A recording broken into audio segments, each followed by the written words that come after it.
sobre essa virose, esse monte de doenças tratando nas crianças. A gente como mãe fica angustiada, sabe que os hospitais estão lotados aí, tava com uma amiga no Espírito Santo internada e com o Nicolas também doente. Então, pra quem não conhece, eu sou a Bruna, também sou médica, mãe de 2 meninos e a gente produz aqui conteúdo para tentar ajudar um pouco as mães nessa empreitada, nessa fase. Ótimo. Eu achei o assunto bem legal, né, Bruna? Porque eu acho que é uma oportunidade também da gente conversar, instruir um pouquinho os pais. Eu como mãe também, antes de ser pediatra, né, eu falo que a gente fica com o coração partido, né, de ver nossos filhos doentes. Mas o que eu posso dizer, assim, que essas viroses, né, elas sempre existiram. A gente tem muitos vírus que circulam há muito tempo, né? Eu faço consultório há muitos anos e todo ano sempre alguns períodos mais intensos, outros períodos são mais tranquilos, né? E então é uma fase que a gente fala que realmente tem mais circulação de vírus, alguns momentos, né? O começo de escola, às vezes o período do ano que, né, é mais quente, mais frio, então isso faz com que a gente tenha mais transmissibilidade de vírus, né?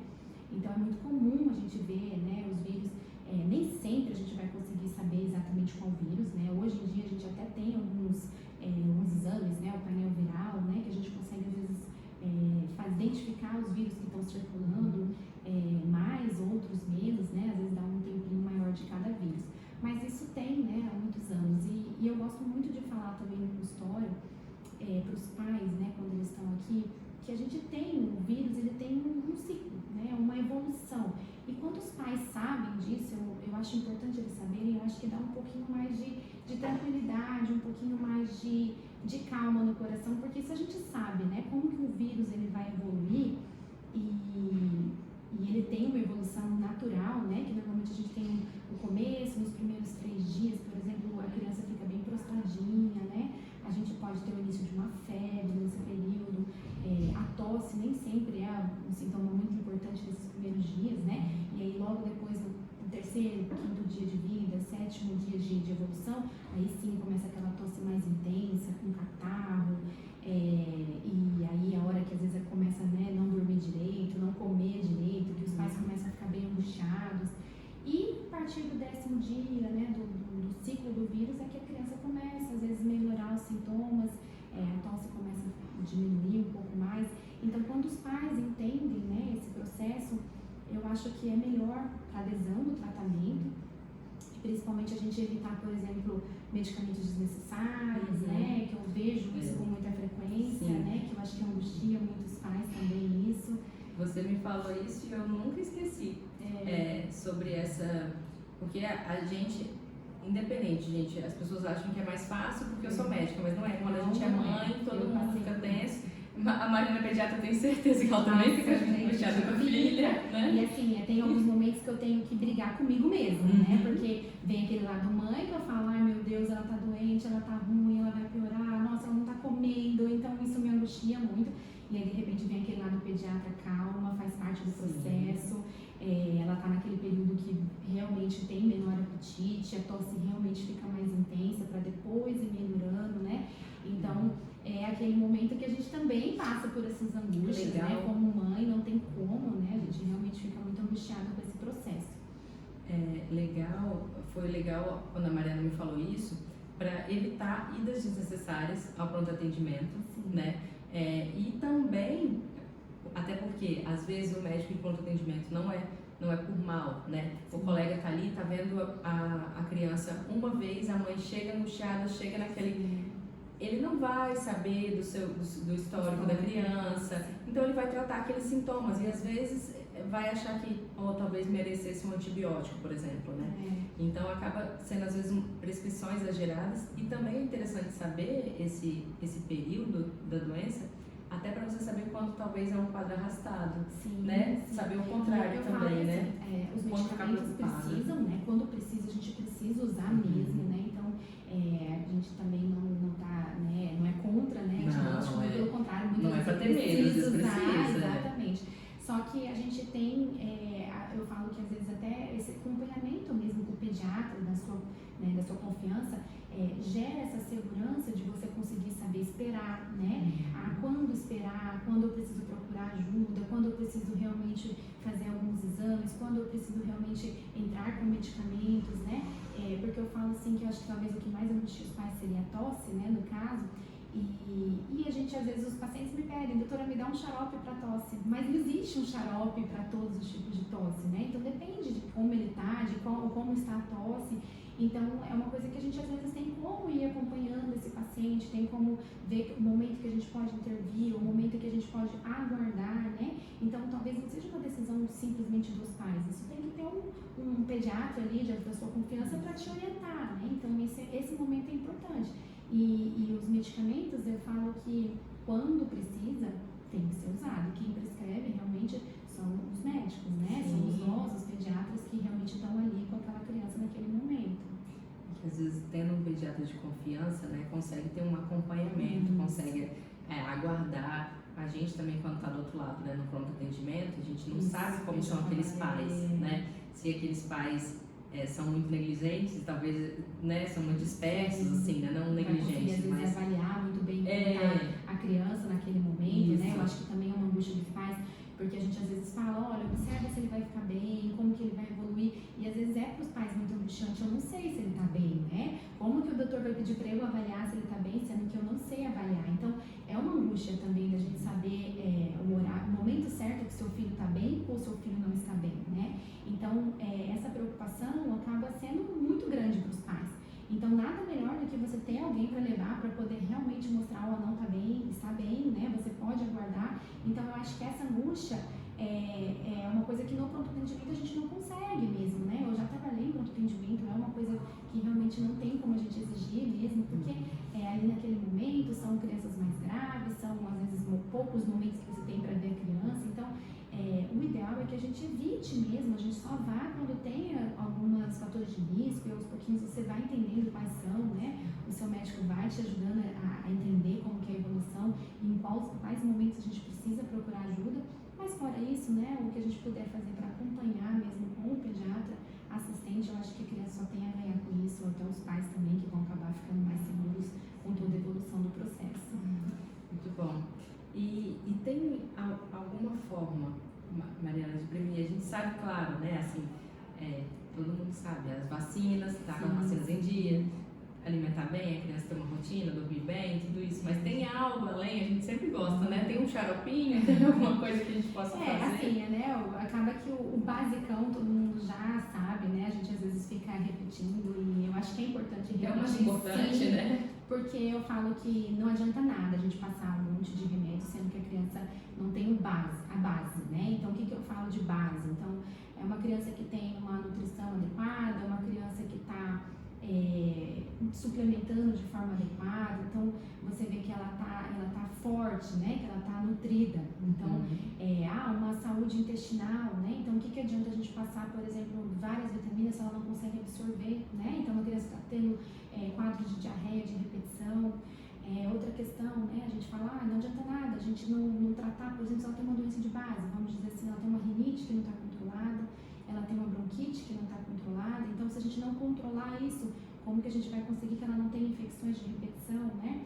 Então você entende que é um processo que realmente a gente precisa fazer todo redondinho, né? Uma criança que tem uma anemia, nós não vamos conseguir controlar, por exemplo, as infecções de repetição, né? Então isso com certeza, né? O basicão, a gente sempre fala, é importante e faz parte da gente avaliar em cada criança de forma individualizada, né? Então, fazendo tudo isso, a gente já consegue, por exemplo, muitas vezes fazer com que essa criança fique mais forte para lidar com os vírus. Porque assim, né, Bruno, uma coisa que angustia muitos pais, não é que a gente não vá ficar doente, né? Então, infelizmente, a criança ela é mais suscetível mesmo, né? Por diversos fatores, eles não têm uma imunidade como nós adultos, né? Ela vai construindo isso ao longo da vida. Então, é natural que quando ela entra em contato com os vírus, elas fiquem mais doentes. O que não é normal essas infecções evoluírem de formas graves, né? Então, aquela criança que realmente está usando antibiótico todo mês, ou aquela criança que está tendo que internar, ou aquela criança que está tendo quadros mais graves, pneumonia, otite, isso foge do normal. Então, são essas crianças que a gente tem que pegar ali, ver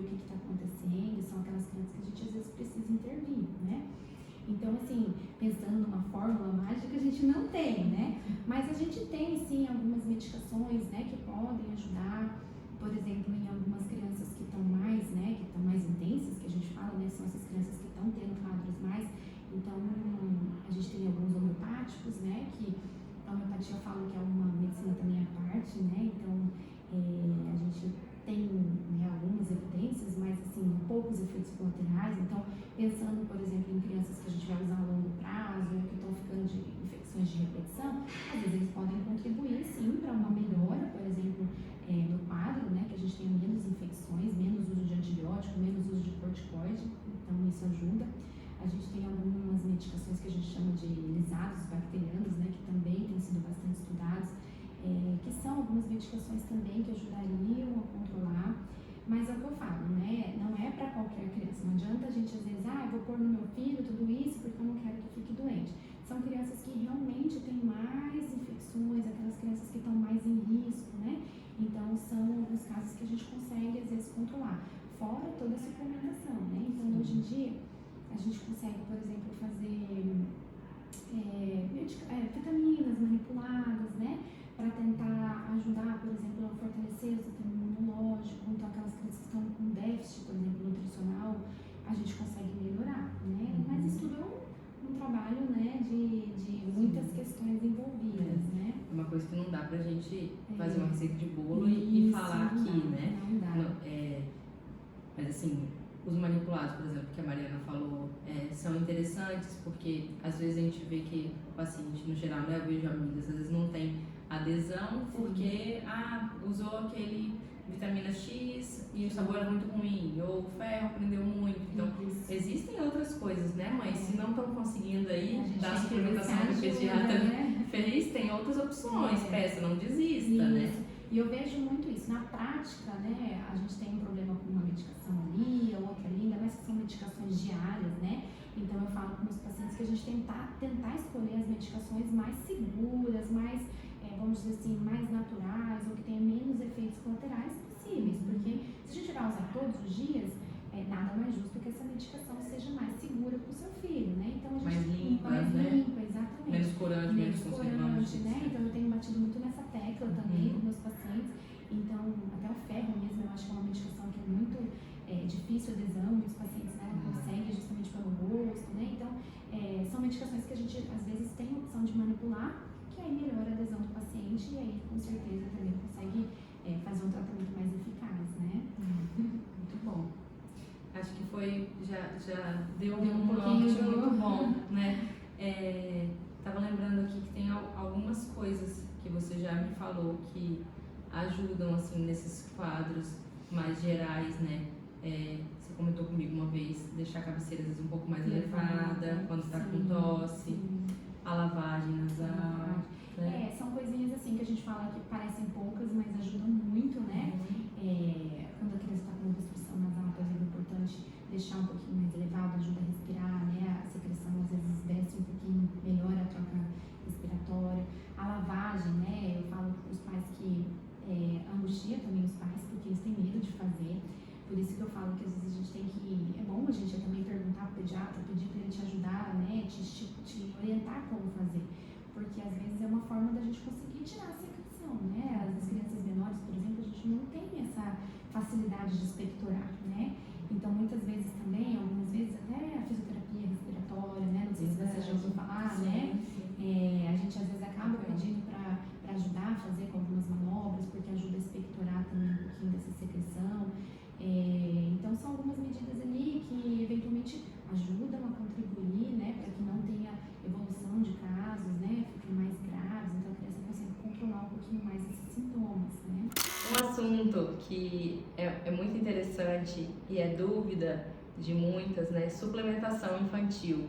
A doutora Mariana Ferraz gosta muito de falar sobre isso, né? Eu vejo que ela sempre está fazendo cursos nessa área.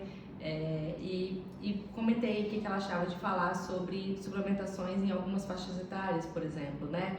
Pra gente não ficar muito perdida, porque às vezes a gente acaba repetindo aquela mesma prescrição, chega uma certa fase que às vezes já não vai ao pediatra todo mês, né? Como no primeiro ano, e aí a gente fica sem saber o que precisa se manter, o que não tem, se tem alguma coisa a mais que pode ser feito.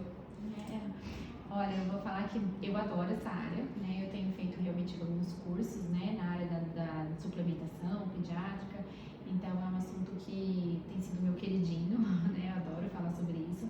Então, eu acho legal também, né, a gente tirar algumas dúvidas em relação à parte de suplementação, né?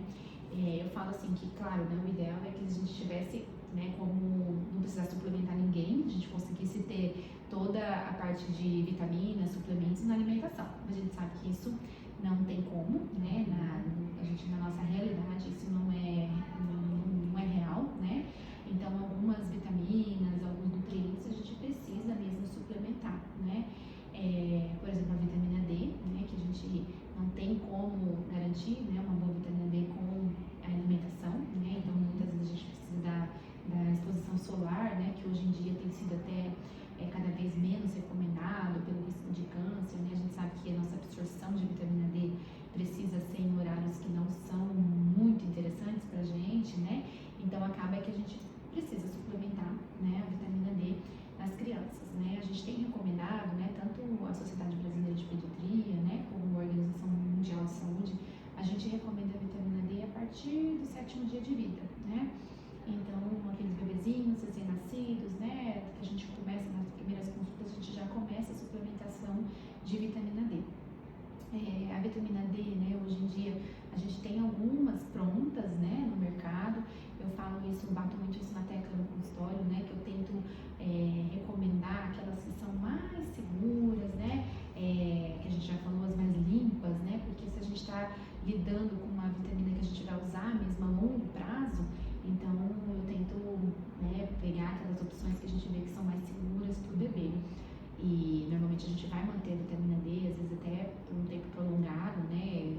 Algumas orientações são até 2 anos, mas eu dificilmente tiro a vitamina D com 2 anos.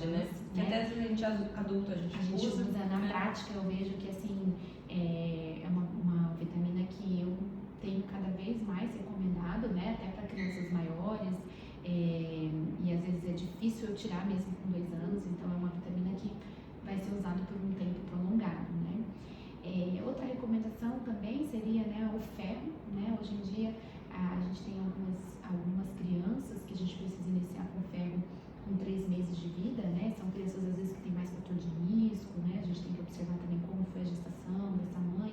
Então aquelas crianças que a gente vê que foram submetidos, né, a fatores de risco maiores na gestação, então essas crianças a gente precisa iniciar um pouco antes. O ferro, né, eu falo para as mães que tem sido às vezes uma dificuldade, né, não sei se você também usa, né, dos seus filhos, eu sei que usa, né, mas assim, é uma vitamina que a gente tem um pouco de dificuldade, né, na adesão. Primeiro pelo gosto, muitas crianças não aceitam, né, facilmente. O sabor, né, também não é tão fácil. O ferro, ele também, dependendo do tipo de ferro que a gente faz, né, no consultório, eles podem ter uma absorção melhor, alguns podem ter alguns efeitos colaterais, então a gente ter algum ferro, né, que não são tão bons numa criança de 3 meses, por exemplo, com intestino imaturo, então você imagina, é uma angústia também, porque muitas vezes pode prender o intestino, pode às vezes aumentar um pouco mais de gás, então a gente tem preconizado às vezes o mais natural também possível, né? Em alguns casos até fazer a parte de manipulação, né?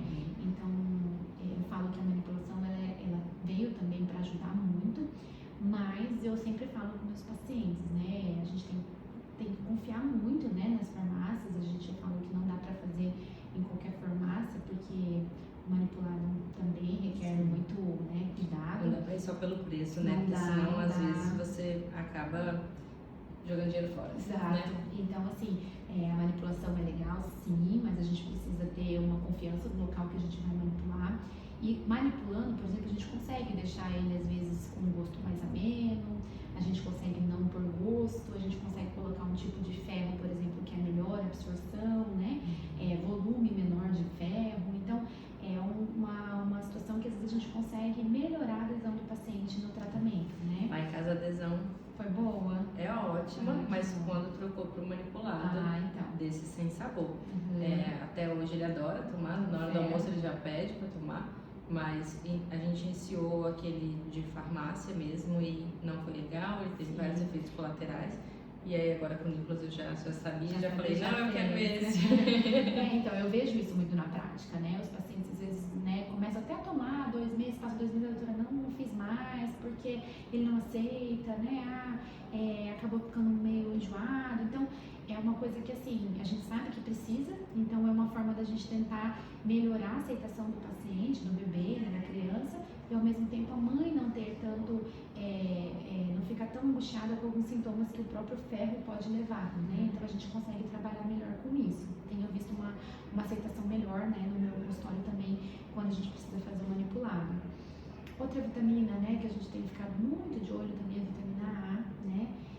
A gente tem hoje também preconizado, né, aquela mega dose que a gente faz no posto, né, nas crianças maiores de 6 meses. Em alguns casos, a gente até pode manipular também, né? Não sei se você já ouviu, né?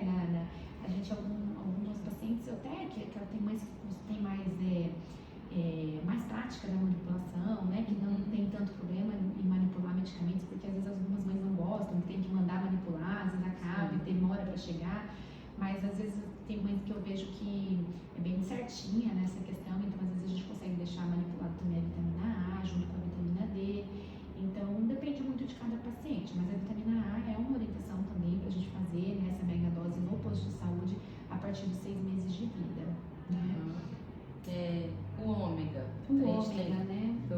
Eu tenho visto assim que no grupo de mães, né, mandam, meu filho usa essa que vem até de fora, e, né, tem que o ômega a gente sabe que tem um gosto ruim, né? É fácil também. Mas eu já li um pouco assim que é importante para várias. O ômega 3 também, assim, a gente tem tido alguns trabalhos, né, que não é que a gente precisa fazer para todo mundo, né, a gente tem algumas crianças, né, que a gente fala às vezes que tem tem aleitamento materno, por exemplo, a gente não consegue ter uma quantidade de ômega 3, se a mãe não suplementa, por exemplo, a gente às vezes começa também com ômega 3 a partir dos 6 meses. Algumas fórmulas, né, que às vezes as crianças que usam fórmulas, às vezes a quantidade que a criança ingere já com a fórmula que tem ômega 3, né, então às vezes isso pode também auxiliar, mas no geral eu vejo que o ômega 3 também tem sido bastante estudado, também tem sido bastante orientado, né, na prática também eu tenho usado em alguns pacientes, mas eu tenho usado a partir dos 6 meses, né, antes disso eu peço para suplementar a mãe, né, a mãe que está amamentando, que aí a gente já consegue também ter uma melhora em relação ao bebê, né, mas eu falo que hoje a nossa nutrição, né, na parte aqui do Brasil, né, a gente é muito pobre, né, em ômega 3, então a gente já viu que isso é muito importante na parte cognitiva, né, desenvolvimento cerebral, então é uma das questões que a gente também tem ajudado bastante, né, nessa nutrição aí, nessa parte de suplementação. Acho que essas são as principais, né? E a gente também tem trabalhado muito, né, também acho que é bom também lembrar, pacientes prematuros, né? Eu também faço a parte de UTI, né, de bebês prematuros, então eu também pego muitos prematuros que saem da UTI. E uma das coisas também que a gente tem de evidência é com suplementar o zinco, né? Então, zinco para bebês prematuros, né? A gente também tem feito. Também é uma medicação que a gente também tem que escolher bem, né, as opções, porque o zinco ele tem efeitos colaterais, né? Às vezes pode dar um pouquinho de náusea, né? Então, ainda mais em bebês prematuros, né, que você vê que já tem toda uma maturidade. Então, eu falo que o zinco também precisa ser bem escolhido, né, para que a gente consiga fazer uma suplementação boa nesse paciente que está precisando e que não causa tanto desconforto, né. Então, eu falo para as mães até assim, não queiram comprar vitaminas, né, por conta própria, os polivitamínicos que estão ali, porque às vezes as doses não são adequadas para o seu filho, ou às vezes tem algumas situações que podem ter efeitos colaterais, né.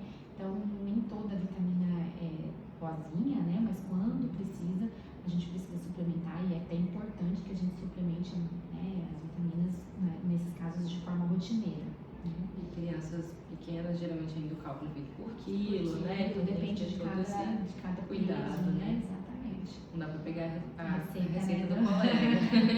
É bem isso. Mariana, e probióticos, né? Às vezes tem mais comuns assim que dão para bebezinhos. O que você pensa sobre, assim, sobre de uso, né? Tipo Então, a políticos, gente assim. tem algumas opções, né? Eu falo que alguns probióticos eu consigo iniciar às vezes no começo também, tem alguns estudos mostrando que às vezes melhora, né? A flora intestinal, ajuda, por exemplo, a prevenir alguns casos de cólica, né? Então, a gente sabe que a cólica muitas vezes ela é causada por uma desbiose, né? Que a gente fala que é uma alteração ali da flora intestinal. Então, a gente tem alguns medicamentos prontos no mercado, né? Que alguns melhores do que os outros, mas ainda assim melhores para que a gente use nessa criança, por exemplo, para melhorar a desbiose. Então, eu uso, né, no consultório, alguns probióticos, sim, inclusive às vezes para casos de diarreia, né? Então, são um leque mesmo grande, né, de uso, mas que quando necessário eu costumo usar sim. Mas não precisa ser geral. Não é algo que não todos acho, vão ter essa não, prescrição, como por não. exemplo, geralmente a vitamina D e o ferro que são Não, orientados, né? não Mesmo uso, são né, de forma preconizados. rotineira, assim, Aham. né? A gente às vezes tem casos, né, individualizados. Eu falo que os probióticos ajudam, mas também não precisa ser usados, né, a todo mundo. Eu acho que a gente tem alguns critérios mesmo que a gente precisa iniciar. Então, em alguns pacientes específicos, né, assim a gente consegue controlar, né, melhorar alguns sintomas com o uso dos probióticos. Essa pergunta foi realmente uma dúvida minha, porque acabei de me lembrar que usei com o primeiro e não usei com o segundo. E tô aqui pensando, será que eu deixei passar? Era pra eu ter feito? Mas acho que não, tá tudo bem, né? Então.